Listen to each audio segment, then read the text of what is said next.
Olá pessoal, então nestas aulas nós faremos duas imagens de gesso, que será a Sagrada Família e a Nossa Senhora Baby, que é esta primeira que nós vamos fazer ali. Então vamos ver os passo a passo para fazer essa peça. Então o primeiro passo que vocês vão fazer é tirar o excesso de poeira da peça. É muito importante vocês lembrarem de tirar a poeira, porque se vocês pintarem sem limpar a peça, com o tempo a tinta vai craquelando e soltando muito facilmente. Então lembrem sempre primeiro de limpar bem a peça de vocês assim, utilizando um pincel seco, tá bom?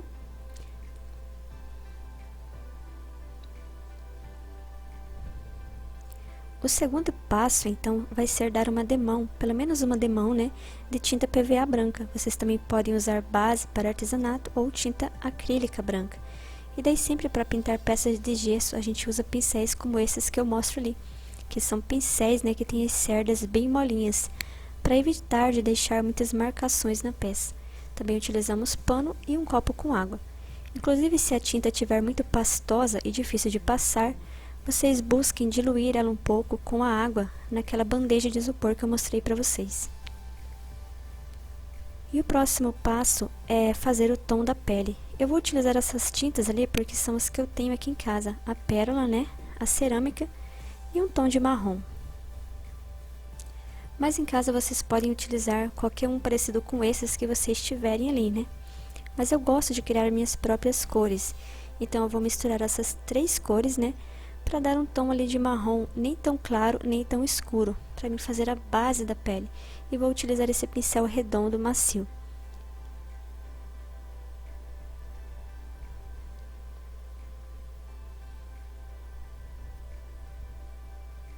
Então eu misturo aqueles três tons na minha paleta, né? E daí passo uma primeira demão em todo o rosto dela, e depois eu vou dar também uma segunda demão.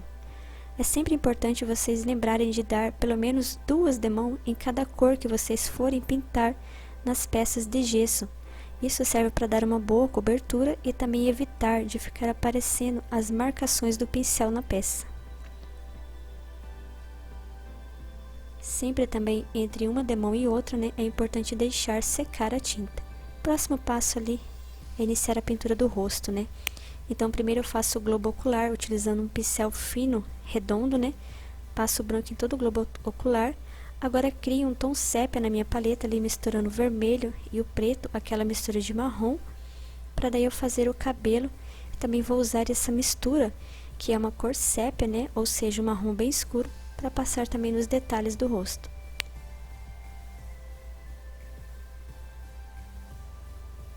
Se em casa vocês não tiverem nenhum tom de marrom, vocês podem criar a cor, né, misturando um pouco de vermelho com verde na paleta de vocês.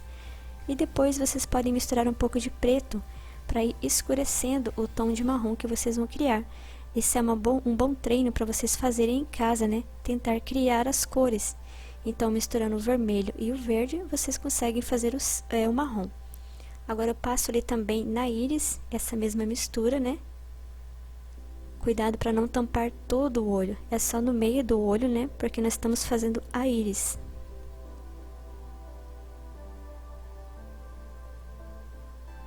Então, como a cor da íris eu fiz um tom bem escuro, eu nem vou chegar a colocar a pupila pretinha ali dentro, porque ela praticamente não iria aparecer, né?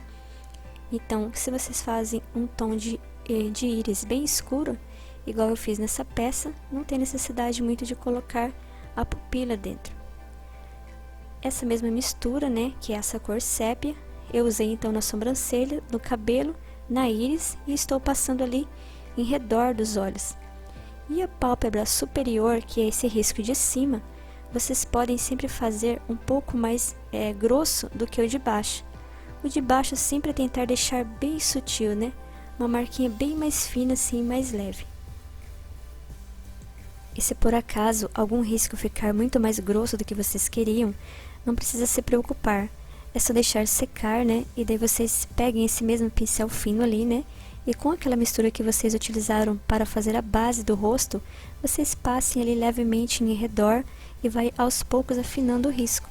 Agora eu faço ali a bolinha branca, que seria o brilho do olho. É importante lembrar de colocar sempre as duas bolinhas para o mesmo lado. Então no meu caso ali eu coloquei as duas para o lado direito. tomar muito cuidado, né? Porque se ficar uma para cada lado, vai parecer vesgo.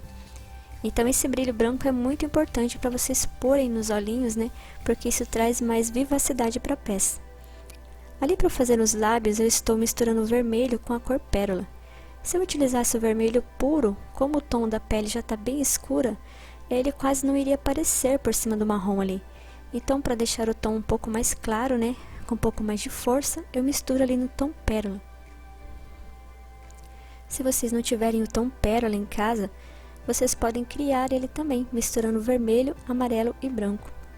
Mas vocês também poderiam adicionar apenas o branco na mistura, né, com o vermelho e criar um tom rosinha ali, que também pegaria bem por cima desse tom marrom da pele. Passo ali um pouco nas bochechas, esse mesmo tom, né, só para dar ali mais um efeito na pele.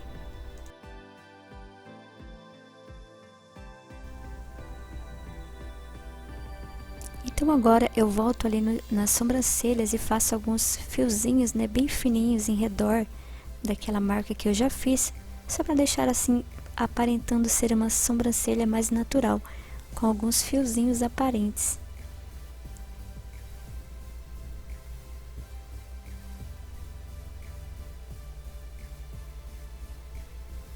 Então o rostinho, né, desta peça é basicamente assim que ele vai ficar.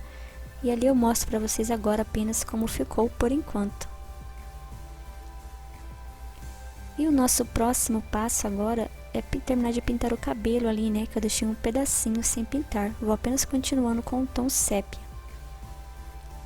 E agora nós vamos pintar o manto. Eu utilizo esse tom de azul escuro. E eu vou passar 2 demãos na peça. Sempre lembrando de passar 2 demãos em cada cor que vocês forem passar na peça, para ficar sempre bem pintado.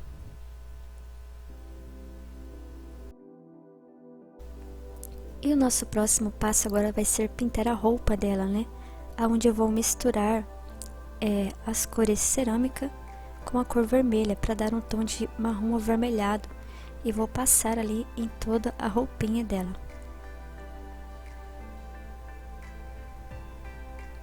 Então, terminado esse passo, o próximo é pintar todo o resto dela ali com esse tom de amarelo envelhecido, que vocês podem utilizar também um amarelo ocre, né? Então eu vou passar esse tom em toda a base dela ali, para depois passar a tinta dourada por cima. E eu faço isso porque se eu passasse direto a tinta dourada, eu teria que dar de 3 a 4 demãos para que ela ficasse bem pintada. Então eu faço esse acabamento aí antes, né? Para ela ficar assim, ó. E facilitar daí esse próximo passo, que vai ser passar a tinta dourada por cima de toda essa base ali. E daí ela vai ficar uma cor bem vibrante, né, bem aparente, e assim eu economizo um pouco na minha tinta.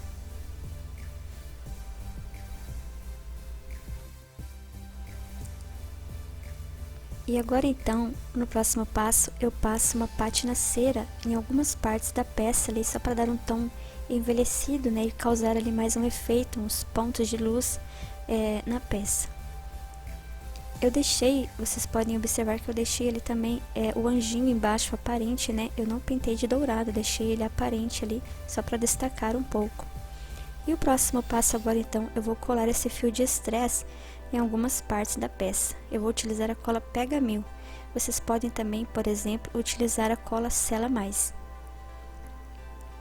Eu vou cortar esse fio, né, e fazer os pedacinhos para colar ali nos espaços. Eu vou colocar ali no terço dela e também na coroa. Então, nesse momento ali, vocês podem decorar da forma que vocês quiserem, né? Esta ali é apenas uma sugestão que eu dou, né? Porque eu não quis fazer ela muito enfeitada, quis deixar um pouco mais simples. E assim eu optei apenas por colar o estresse. Então agora o último passo nesse caso vai ser passar o verniz, mas na verdade passar o verniz vocês devem fazer antes de colar o estresse, só que conforme eu fui gravando o vídeo eu acabei esquecendo, né, e já fui colando ali. Mas em casa vocês busquem primeiro passar o verniz e depois por último colar os acessórios que vocês forem querer. Mas nesse caso ali agora eu vou só tomar cuidado para não deixar o verniz pegar em cima dos acessórios que eu colei, para evitar de tirar o brilho desses acessórios. Então ali agora eu mostro para vocês o resultado da peça finalizada. E feito então este trabalho, vamos agora para a nossa próxima aula, que vai ser fazer a Sagrada Família.